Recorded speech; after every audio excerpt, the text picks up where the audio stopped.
கிறிஸ்துவுக்குள் பிரியமான சகோதர சகோதரிகளே, உங்கள் அனைவரையும் தினமொரு முத்துக்கள் நிகழ்ச்சியில் சந்திப்பதில் மிகுந்த மகிழ்ச்சி அடைகிறேன். எங்கள் கண்கள் உம்மையே நோக்கி இருக்கிறது. திருப்பாடல்கள் 123 அதிகாரம் 2 பணியாளனின் கண்கள் தன் தலைவனின் கைதனை நோக்கி இருப்பது போல, பணிப்பெண்ணின் கண்கள் தன் தலைவியின் கைதனை நோக்கி இருப்பது போல, எம் கடவுளாகிய ஆண்டவரே, நீர் எமக்கு இரங்கும் வரை என் கண்கள் உம்மை நோக்கி இருக்கும்.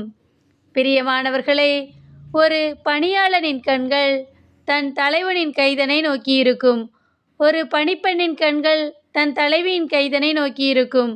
அதே போன்று நம் கண்கள் கடவுள் நமக்கு இரக்கம் செய்யும் வரை அவரையே நோக்கி இருக்க வேண்டும். வேதத்தில் எஸ்தரை குறித்து நாம் அறிவோம்.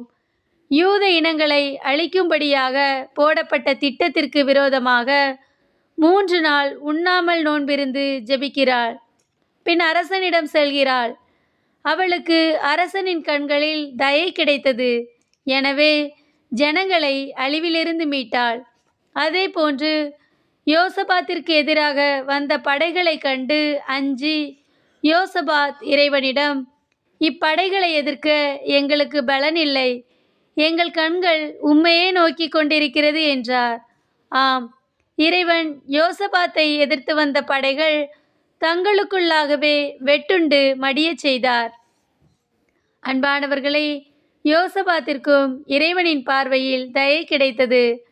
நமக்கும் இறைவனின் பார்வையில் தயை கிடைக்க வேண்டுமென்றால் அவருடைய இருதயத்திற்கு ஏற்றவராக நாம் இருக்க வேண்டும். அவருக்கு பிரியமான வாழ்வு வாழ்ந்து அவர் வழிகளில் நடக்க வேண்டும். நம்மிடம் ஏதேனும் குறைபாடுகள் இருந்தால் நம் வாழ்வை மாற்றுவோம். இறைவனை நோக்கி திரும்புவோம். அவர் கண்களில் நமக்கு இரக்கம் கிடைக்கும் வரை அவரை உறுதியாய் பற்றிக்கொள்வோம். அன்பு இறைவா, எங்களை எதிர்கொண்டு வரும் பிரச்சனைகளை சமாளிக்க எங்களுக்கு பலன் இல்லை. எங்கள் கண்கள் உம்மையே நோக்கி கொண்டிருக்கிறது. எங்களுக்கு உதவி செய்யும் என்று அவரை நோக்கி ஜெபிப்போம். ஆமென்.